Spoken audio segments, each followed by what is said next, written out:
We have some breaking news. Judge Merchan has just sided with District Attorney Bragg in a ruling minutes ago. He expanded the gag order to include family members of the court and of the DA's office. Joining me now here at the table is Mary McCourt. She is the former acting assistant attorney general for national security at the Justice Department. Also with us is former federal prosecutor and my buddy Glenn Kirshner. So, Glenn, let me start with you. The DA has just come back with this ruling moments ago. Tell us, I know he's been scouring over the paper here. Tell us what you find in this. What should we need to know about what the judge has done?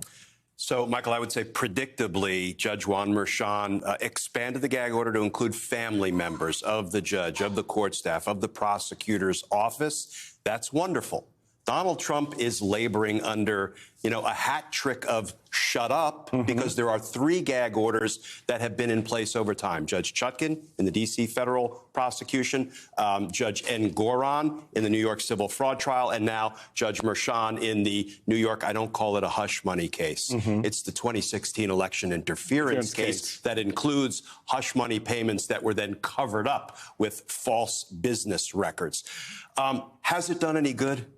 Has it helped? You just said a minute ago, Donald Trump is putting his trial on trials. He's putting the criminal justice system to the test, and I think the system is failing. And the reason I say that is because you just read in part the first sentence from the motion that was filed by District Attorney Bragg, and it reads, defendant's dangerous, violent, and reprehensible rhetoric fundamentally threatens the integrity of these proceedings and is intended to intimidate witnesses and trial participants alike, including this court. To this old prosecutor, the only sentence that makes sense coming after that assertion is, therefore, the people are moving for pretrial detention. I'm not saying, listen, we have 4 criminal cases across 4 jurisdictions. There are different rules in every jurisdiction. But the fact that no judge and no prosecutor has stepped up to actually put a stop to Trump's dangerous rhetoric is a real problem. And Mary, that's where Glenn put his finger on the pulse of what really irritates the heck out of me about all of this, because that sentence should follow the beginning of that. What's your take on the judge's expansion of this gag order? And how do you see other judges in other trials that are that Trump is before sort of assessing and dealing with this ruling? I think the reason he expanded the gag order was less about his daughter and more about the message that Trump gets if he doesn't expand it, right? And more about the message that potential jurors get if he doesn't expand it. I think he is now very worried, and this is something that the DA raised in their papers, very worried that people are going to be extremely reluctant to serve as jurors, to have any witnesses are going to start to, become reluctant and maybe even be nervous about telling the truth on the stand because they feel like they're targeted, jurors, witnesses, trial participants, as well as their families. So to me, this was the judge saying, look, I've got to take this step here to send a message that the administration of justice will not be impinged by this conduct of Donald Trump. And he also says we're not in a David and Goliath situation here where the government is all powerful, because Trump himself, has a bully pulpit about as substantial as any. Right. So let's pick up on that bully pulpit idea, because what Donald Trump's lawyers have argued is that he has the constitutional protection of free speech to say these things, to go after Merchan's daughter.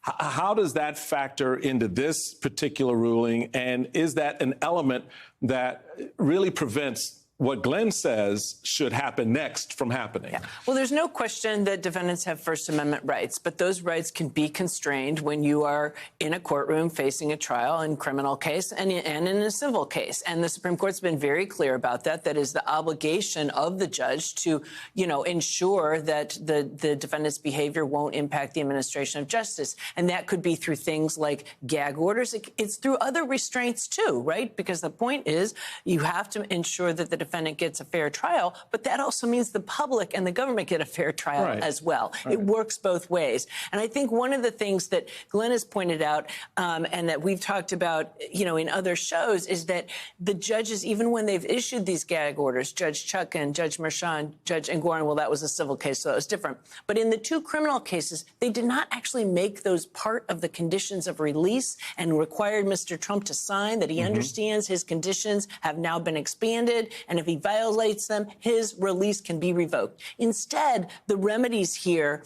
are things like contempt of court for violating a court order. Now, that can result in time in jail, so it's not toothless, but I think for those of us, former prosecutors, it's unusual that these restrictions on speech were not just incorporated into the conditions of release. So Glenn, Donald Trump will violate this gag order in 3, 2, 1. I mean, so when that happens, what happens? I mean, because Mary points out that you don't have, the defendant sort of signing, saying, okay, yeah, I acknowledge all this and this can happen to me. How do you see this playing out when that happens? Because you know it will. Financial fines. And of course, who cares, right? There were some minor financial fines put in place by Judge Engoron in the civil case when he violated the gag order. I agree with Mary. I mean, in theory, you can be held in contempt. You can be confined for a brief period of time. But I go back to the fundamentals of the law.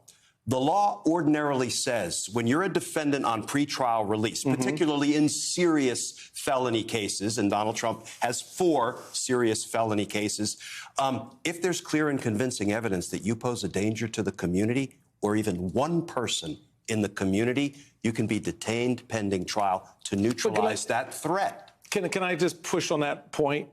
You pose a danger to the community. People, when they hear that, they're thinking, oh, this guy's a violent actor. He's someone who has harmed someone and is now being prosecuted. This is, in one sense, a situation where there's no physical harm. It's just Donald Trump running his mouth and saying crazy stuff that may or may not result with some idiot out there picking up, some action. How does that get squared by the court in a situation like this where that language, at least intuitively to someone who's, listening to it from outside of the system, would hear, well, that would refer to someone who's raped somebody or shot somebody or done some physical harm to someone? Yeah, so let me rely on what one of the appellate court judges said not 2 blocks from here during the gag order argument to the D.C. Federal Circuit Court of Appeals when Donald Trump's lawyer made that point. Wait a minute, he's not responsible for what his supporters do after he posts something. And the judge said, wait a minute. There is a clear pattern here. Donald Trump posts the name of a witness and threats ensue. He knows this. He can't disavow it. It's what he intends by posting the names and photos. Not to mention, he was seen holding a baseball bat mid-swing at the prosecutor's head. So let's not say, well, these aren't crimes of violence. Donald Trump is all about violence. He's just using his words to accomplish his ends. And so, Mary, what does that mean for average, Joe and Jane out there who is a potential juror in one of these trials? And they're seeing this, they're hearing this, and I really get what Glenn is saying about the judge sort of anticipating that and say, all right, everything's off limits now, family, court clerks, all of that. Does that really give some solace to a potential jury pool?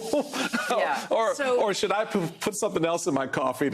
So, I mean, that's what Judge Merchan is trying to do. And the end of his order tonight warns the defendant. The defendant is hereby warned that any violation of this order will result in sanctions under, and he cites the law, which is the contempt sanctions. What he's trying to do is send in a message is, I do take this seriously. Don't be worried, Joe and Jane, potential jurors, because we will take action. But, I don't know if that's good enough because we'll see what Donald Trump does. And, to your point in the opening about violence and to Glenn's point, I think what we are on right now, too, is just a slow or not so slow development of a long range incitement to violence, right? Because we have the photos of President Biden in the hog-tied and kidnapped in the Right. back of a truck. We have these incendiary, violent remarks about witnesses and prosecutors and judges. And this is all about inuring, getting his base ready to take action. And, unfortunately, our law, doesn't protect incitement to imminent violence, but that violence, he wants it to come. That's why he's doing it. And I think there's a high likelihood it will come. And imminence is really hard to judge with a man like Donald Trump. All right, Ray McCord, Glenn Kirshner, thank you guys very, very much for being here at the moment it all pops. Really appreciate it. Hey everyone, MSNBC has a new and improved app. You'll get real-time alerts and analysis, live blogs, in-depth essays, video highlights, and the best 2024 election coverage. Download the new MSNBC app. Here's how to do it. You tap on the App Store on your phone. You hit search on the bottom right corner. You type in MSNBC. You click on the MSNBC app. You click on Get or the cloud icon and enjoy it.